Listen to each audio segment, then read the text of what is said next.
මොකද ලක්ෂණ ගාන බලපන් උඹ ගාපන් ලැෂුනා ෂයිව චපලා ගියා සුදුළු බඩව දෙලිලා ඔබ ගෙන ගියා හැදමයි තුමා ගිහිල්ලා කංකතන්තුරේදී නල්ලමා කියලා ආන නල්ලමා අර්සි ඉල්ල මාව් ඉල්ල උප්පු ඉල්ල නල්ලමා මගුල තමයි නල්ලමා උප්පු ඉල්ල ඔන්නුම ඉල්ල දැන් මොනවත් නැහැ ඒක නිසා ලුණු දෙන්න බැරි නම් බෑ කියන එක පිළිගන්න මේ ඉතිහාසයේ ඉඳන් සුද්ධ ගහන වෙලාවේ උඩරට ඌව වෙල්ලස්ස අල්ලන වෙලාවේ දකුණේ මිනිස්සු ගියේ උඩට ලුණු අරගෙන සමහර ළමයි ලියන ගම මල්ල පැනලා වටෙත් බලලා මන් දිහාද බලන්න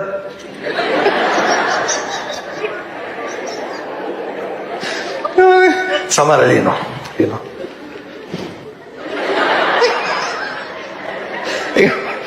සියල්ල කෙරියවක තියෙනවා ලියන ගම මගුල ඉවර වෙන්නේවත් නැහැ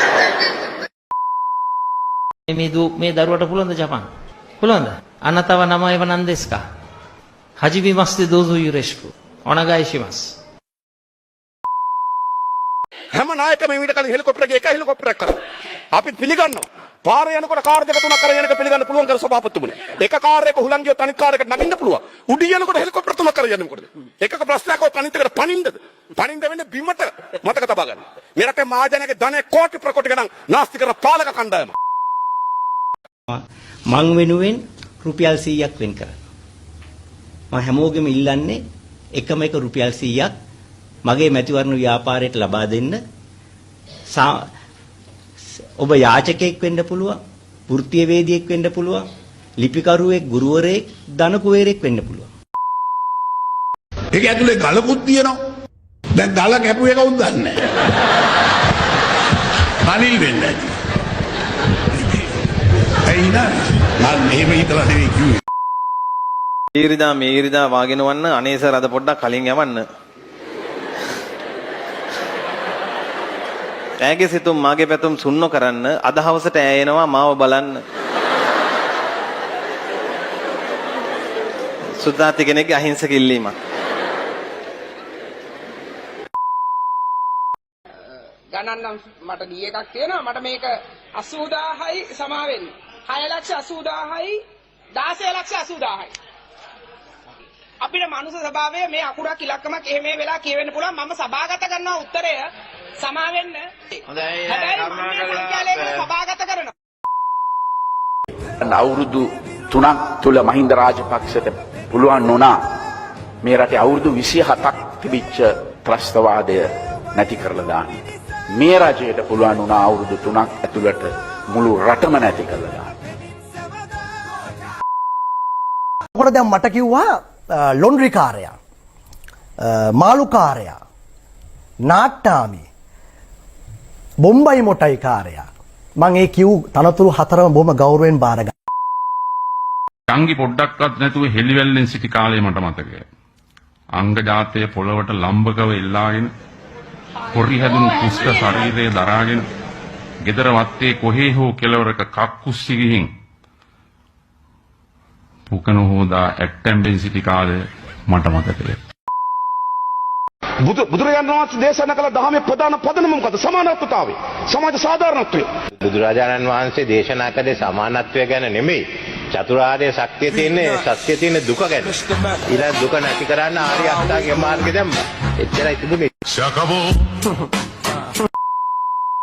තරා ගාතාවක් තියෙනවා ඒක කියපු හැටි ගහන්න එන වල්ලාලිය එතනම නතර වෙනවා. අලම්තර කායිෆ ෆාර රබ්බුක බිහස් සහ බින්සි. ඒක කිව්ව හැටි අර හානි කරන්න එන අලියා එතනම නතර වෙනවා. කවුරු හරි විහිළුවක් කියලා කියනවා නම් මම ලෑස්ති අදම කලාවැවට ගිහිල්ලා අද නෙමෙයි හෙටම මම පයින් ගිහලා ඔප්පු කරලා පෙන්නන්න. මම අහන්නේ චූටි ප්‍රශ්නේ. ඔයගොල්ලෝ කවදා හරි දැකලා තියෙනවද වල්ලාලියේ තට්ටු දෙකක එකට ගහලා තියෙනවා. තට්ටු දෙකේ ගෙවල් වලට අලි ගහලා තියෙනවා දැකලා තියෙනවා. තට්ටු දෙකේ ගෙවල් වලට ගහන්නේ නැහැ නේ. ඇයි ඒ? අලි අයි මේ කපරාරුකම දිවිත්ති වලටම ගහන්නේ. අලි ගහන්නේ පහළ පන්තියේ. එතන තියෙන්නේ පන්ති ප්‍රශ්නේ. එතුමාලා ඒ කාලේ අපේ අණ්ඩදායකයන් ඉඳන් ගණන් කිව්වනේ යට ඇඳුමේ ඉඳන්. මට ඒ දණ්ඩවැයක ඔබේ අපි එනකොට භාණ්ඩාගාරේ සංචිත ඩොලර් මිලියන 20ක් නැතුව තිබුණා. දැන් අම්මා පාල්ලා තියෙනවා ඩොලර් මිලියන 6190. කුඩිය නම් කරමදි වගේ. ඩොලර් මිලියන 20ක් නැති තැනක 6190ක් ගත්තට පස්සේ නිකන් උළු කැට දෙකක් තුනක් පහළට වැටෙන ගහන්න එපා හත් පිළව වේ ගාල්ලේ අපේ අප්පුඩියා.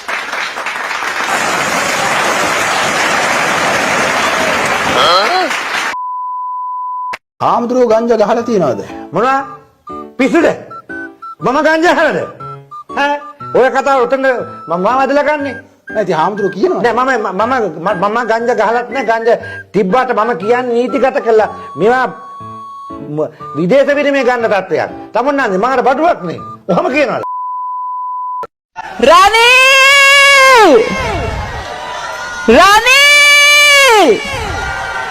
ඇයි මෙච්චර බය? You sit down, man. I brought you into politics. Shut up and sit down. ආරක් දැන් 3:30 විතර වෙනවා. මම වියදම් කළා කිසිම දෙයකින් මගේ බබාලා දෙන්නට මගේ පුතාට 3:30යි. ඉතින් ඒ කාලේ ඉඳන් වගේ මම කිසිම දෙයක් වියදම් කරලා ඒ දෙන්නට අරගෙන දීලා නැහැ. මම ඇත්ත කියන්න ඕන නිසා මම ගිය අවුරුද්දේ කුර්තා බ්ලවුස් එකක් ගත්තා. ඊට අමතරව මමත් ඇත්තටම වියදම් කරලා දැන් මේ කොවිඩ් කාලේ එක අතකින් එක හොඳයි. අපි ෂෙයා කරගන්නවා. ඒ කියන්නේ මට ෂෙයාරින් සිස්ටම්ස් තියෙනවා. අපේ යාළුවෝ ඉන්නවා. අපි සාරි බෙදා ගන්න. අඳින පළඳින ඇඳුම් වලට විතරක් නෙවෙයි. මගේ දුවට මගේ යාළුවෝ කිහිප දෙනෙක්ගෙන් ඒ කියන්නේ 3 දෙනෙක්ගේ බබාලාගේ ඇඳුම් ටික එනවා. ඒතර අපේ බබාගේ ඇඳුම්, ඒ කියන්නේ දුවගේ ඇඳුම් තව 4 දෙනෙක්ට විතර යනවා. පුතාගේ ඇඳුම් 3 දෙනෙක්ගෙන් ලැබෙනවා. එහා ගෙදර ඉන්නවා. ඒ ෆැමිලි එකෙන් ඒ බබාලා දෙන්නම 3 දෙනෙක් ඉන්නවා. බබාලා දෙන්නෙක් අපේ දෙන්නට වඩා වැඩිමල්. පුතයි දුවයි. ඒගොල්ලන්ගේ ඇඳුමුත් එහෙම අයිතාවා මම thank you වල කතා කරේ. උඹලා මිනිස්සු අපිත් මිනිස්සු ඒ හින්දා ලයිට් එක දෙන වෙලාව කීයද කියපන්. ලයිට් ආවේ නැද්ද මහත්මයා? ලයිට් ආවා අයියා. මොකක්ද අමරබන්දු කිව්වේ? අමරබන්දු Rupasinghe අමරබන්දු Rupasinghe. Sit down. I am talking to your member. You sit down, man. I brought you into politics. Shut up and sit down. ගිහින් මං කාරෙන් එළියට කට්ටිය වට කෙරුවා වට කරලා ගැව්වා ගාන මං කාරෙන් බැස්සා.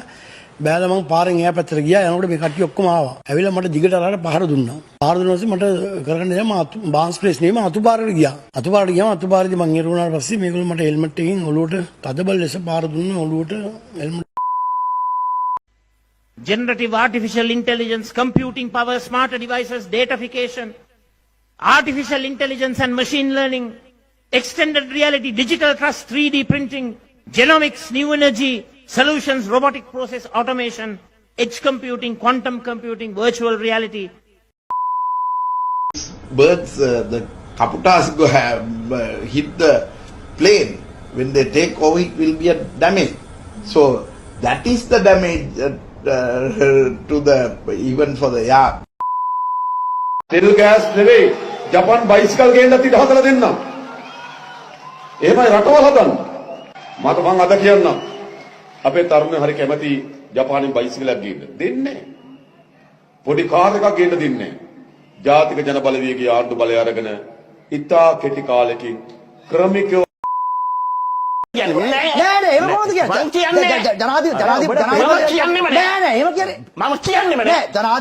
මෙතන නැත්නම් ඔබතුමාගෙන් තමයි දන්නේ ඒක උත්තරේ දන්නේ. ඉතින් වාක්‍ය මම නම් අවංකව පෞද්ගලිකව හොරු අල්ලන්න මාර ට්‍රයි එකක් දුන්නා.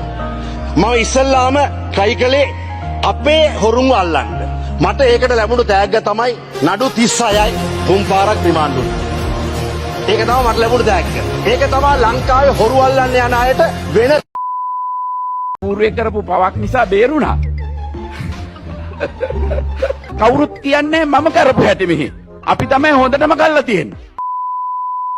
වනාත විල්ලුවේ කෙරවලේ කොටි ගහනවා කියනකොට එතකොට මම ඇමතිතුමාව කසාද බැන්දා අලුත පාන්දර 2යි මන්ත්‍රීතුමා මෙතන කොටි ගහනවා අපි හැංගිලා ඉන්නේ කියලා කියනකොට දඩි බිඩි ගාලා එළියට පැනලා ගත්තා වාහනේ මම කිව්වේ යන්න වෙලා එක පාරට මාස 8ක විතර දරුවෙක් හාමුදුරුවනේ. එක පාරට මට කියනවා මේ දරුවා මගේ දිහා ඇස් දෙක ලොකු කරගෙන බලන් ඉඳලා ඕම හිනාවක් ගිහිල්ලා ජයවා මාසම අම්මයි තාත්තයි කියනවා තාම මට අම්මා කිව්වෙත් නැහැ තාත්තා කිව්වෙත් නැහැ කියමු පළවෙනි වචනේ පොලිසියකට පැමිණිලා දැම්මා. මගේ පැමිණෙට 3 පාරක් ගියා 4 පාරක් ගියා. උන් නෙවෙයි විත්තිකාරයා ගෙන්නුවේ. කොහොමද දන්නව පොලිසිය කතා කරේ? පැටියෝ කොහොමද? ඔන්නෝම තමයි කතා. පොලිසියේ උන්ට යක මගේ ඉස්සරහා පැටියා කිව්වනම් ආයි මොකද්ද? මොන බම්බුවද? நாங்கள் எல்லோரும் ஒன்றா வாழ வேண்டாம் வேண்டும் பொட்ட அண்ணன் டாம் வேணும் டூம் வேணும் தங்கால நடந்துட்டு கியாண்டோட சகோதர சகோதரி கூட வாழ வேண்டும் අවසාන වශයෙන් දැන් ඔබතුමා කතාවක් කිව්වා සුබද අසුබද කියලා. මං අහන්න කැමතියි ගරු ජනාධිපතිතුමාගෙන් මන්ද පෝෂණයේ වැඩිවීම සුබද අසුබද? ඒක අසුබයි. ඒ නිසා තමයි අස්වැසුම ගෙනාවේ. ඒ නිසා තමයි හාල් කිලෝ 10 ගානේ මාස දෙකක් දුන්නේ. ඒ නිසා තමයි ඇමතිතුමා මේ ආහාර දෙන්න පටන් ගත්තේ. රැකියා අහිමිවීම සුබද අසුබද? වැඩියාකයාව අසුබ නිසා තමයි දැන් කර්මාන්ත ශාලා පටන් ගන්න. දැන් ආයෝජනය ගේන්නේ. දුප්පත්කම වැඩිවීම සුබද අසුබද? දුප්පත්කම අසුබයි. ඒකයි ලක්ෂ 20කට උරුමය අයිතිය දෙන්නේ. ඒකයි ලක්ෂ 2.5කට අපි ගයක් දෙන්නේ. තව මොනවද ඕනේ? මම තව එකක් අහනවා. මේ රටේ ආර්ථිකය කැඩිලා මිනිස්සු හාමතේ ඉන්නකොට අගමැතිකම ගන්න නැතුව බය දුවන එක